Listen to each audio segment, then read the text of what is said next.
Rory McIlroy is the favorite this week in Canada. Of course, a 7-stroke victory the last time they played in Hamilton in 2019. But be careful betting on the favorite, Rory, at plus 400 odds. That number has not moved since Monday morning when it came out. Chalk talk time. Chris Brees and Ben Everill. Benny, take your stance on Rory. Good idea or bad idea to bet on the favorite? Well, look, Rory tends to win these events these days, doesn't he? Where we're expecting him to win against, I guess, not smaller fields, but not as intense fields. I said after the PGA, don't trust Rory at short odds, and I'm going with it. I said it in big events, but I'm sticking to it here as well. I just don't think there's value at the plus 400, even though he's going out nice and early on Thursday. I think that you get much better value around the board. I talked about this yesterday in Roundtable. He has 3 huge weeks coming right off the back of this. He's got a month, 4 starts in a row. I'm feeling like Rory is trying to peak later in this stretch rather than at the very beginning. But is it any different from the past, say, 5 years of what we've seen Rory do on the course when you say he's gearing up for these majors, getting ready for those ones he really wants to win? You called it. He wins the ones leading up before or after those majors. So when I hear you say, let's wait and see on Rory, it doesn't help that it's an AM tee time on Thursday, because if he shoots 66, he is going to be half the odds that he was, and getting him at 2-1 is a lot worse than getting him at 4-1. It's just one of those things where Rory is in the part of his game right now where clearly he is clicking. Include the event with Shane Lowry. 2 victories in his last 3 starts. He clearly is doing something right. Mentally too. That's a big thing there as well.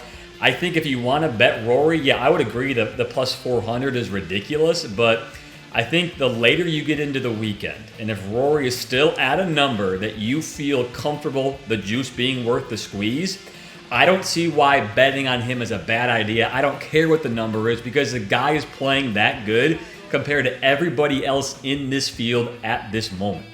Talk to me, as I said, when we get through 2 or 3 rounds, okay, and I'll decide if I want to jump on Rory. I think if he's in the mix coming into Sunday, absolutely, he's someone you have to consider. I don't think he's going to, quote unquote, take the foot off the gas if he's right there amongst the title contenders.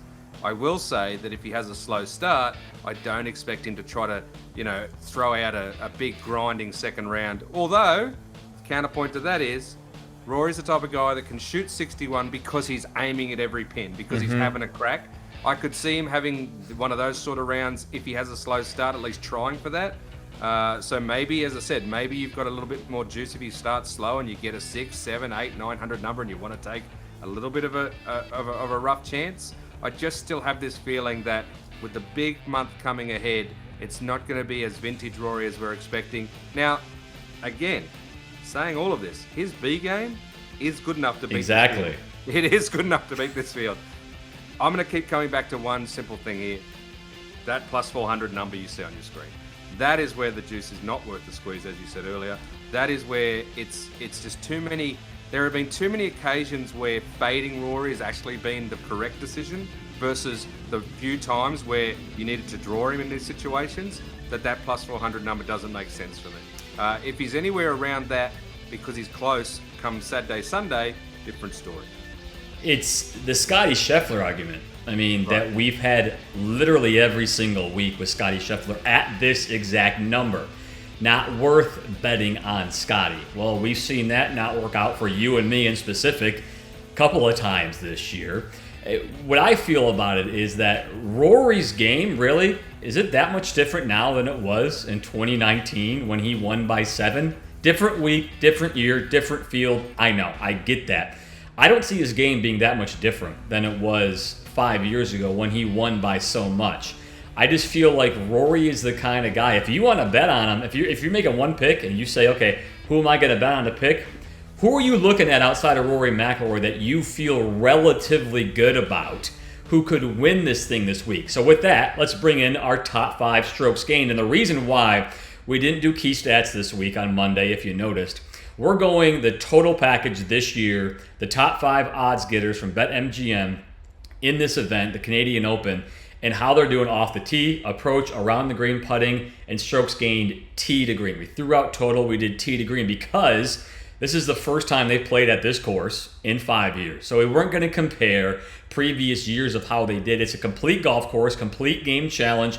We're looking at everybody in the top 5, their strokes gained this year. Rory clearly is an overwhelming number 1, but I will give you credit, Ben. When I started doing these numbers, if Corey Connors, your boy, your pick, can figure out that putter, not so much concerned about around the green. If he can figure out that putter, plus 2,200 doesn't look so bad to me. Well, here's the thing. It's the Canadian Open. It's a national open of Canada, right? So it does move around, and we've missed a few through COVID and whatnot. And you're right, spot on. We can't really hone in on specifics at Hamilton. Yes, we played there in 2019, but they've had a redo. Everything's changed. Not everything. A lot of changes. And I said most of these guys weren't there anyway. We have to see how it plays out this year before we start using those data packages going forward at Hamilton. I love this. I'm looking at this thing. You mentioned Corey Connors. You're not worried about the bottom half of that screen? I am certainly worried about the putting, and I'll say that even though I just said throw out 2019, the one thing that did come up in 2019 was the top 5 on the leaderboard were the top 5 in strokes gained putting that week. So Hamilton historically had a lean to putting, but with all new green complexes and slight changes here and there, that sort of gets thrown away. A bit like last week. We had the stats package for Colonial. We had all those things that were supposed to work, but the greens were different. You saw the guys just missing putts constantly on burning edges or a little low, a little high, because the nuances had changed slightly. So all that built-up stuff they had behind them was actually a hindrance rather than the new guys coming in and just playing it because it was a new course, so to speak. I feel like that's going to be a bit the same here at Hamilton. Approach game, look at that. Corey Connors. I mean, that's brilliant. That goes well anywhere you play. Anywhere you play, you've got to have a good approach game. If he can just make a handful of putts, he doesn't have to have his best ever putting week. He's going to have to be better than normal. But with the crowd behind him, without the, I guess, the monkey on the back that a Canadian hadn't won in 69 years, thanks Nick Taylor last year, I really think the Canadians are going to be in this thing up to their eyeballs. I mentioned it yesterday. They're not worried about the next 3 weeks. They're not thinking about US Open or US Open qualifying or the Memorial or the Travelers. They're thinking about, this is my national open. I want this on my resume when I'm finished. Nothing else matters outside of that this week for them. So I like the Connors 2,200. He's going to need to make some putts, obviously. And look, I know you said, look, there's another red there. Around the green, I'm not worried about that for the guys who are so good on approach. That they're hitting the green, that it doesn't matter. Right. It's so rare that he's off the green, right? So I'm not worried about that. It's a little bit more concerning if you look at it there with Thigala because he doesn't hit as many greens. But to be fair, his numbers, and I know our colleague Will Gray's on him, they're starting to look pretty good too. So the moral of the story for anybody doing some last-minute betting, what last week felt like a big putting week really wasn't a big putting week. We're not calling this week a big putting week, but Ben, what you're saying, if I'm reading this correctly, is that maybe the top tier of putters aren't really going to have that much of an advantage at this course? Right, I think that, as I said, I think when everything's new and fresh and they're still trying to work it out, that the body of work, the bank of work that the great putters do that makes them great is, A, they can read greens very well anyway, but they also have that memory and nuance and can feel the breaks and whatever. When they're relearning it, they're just gonna miss 1 or 2 more putts than they might normally, right? Just 1 or 2 more, and in the end, that can be the difference. Okay, especially if you don't have a locked-in tee to green game for the week. Yeah, so when you have a tee to green game locked in, and everyone else is missing a handful of putts here and there, you can have guys just putt decent and win. Like we see it at places like Riviera, right? With Adam Scott playing well there all the time, Hideki Matsuyama playing well there.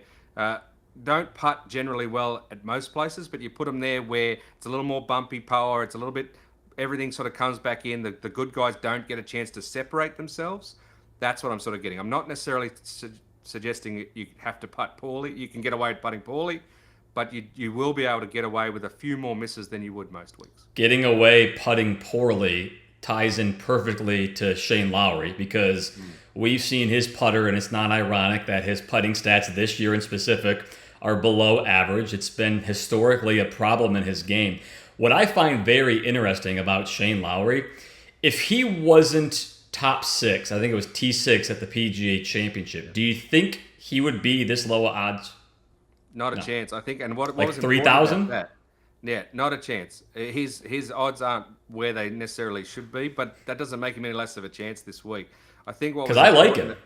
Yeah, I think what was really important at that PGA is obviously he had that one low round where he did make putts. He did see the ball go in, and again we're talking about, as I said, these guys that aren't necessarily great putters but can have the odd decent round and are still good approach game, tee to green, etc. They're the ones I've got my eye on. That's why Connors and Lowry. I know they're not the best putters in this field, not even close.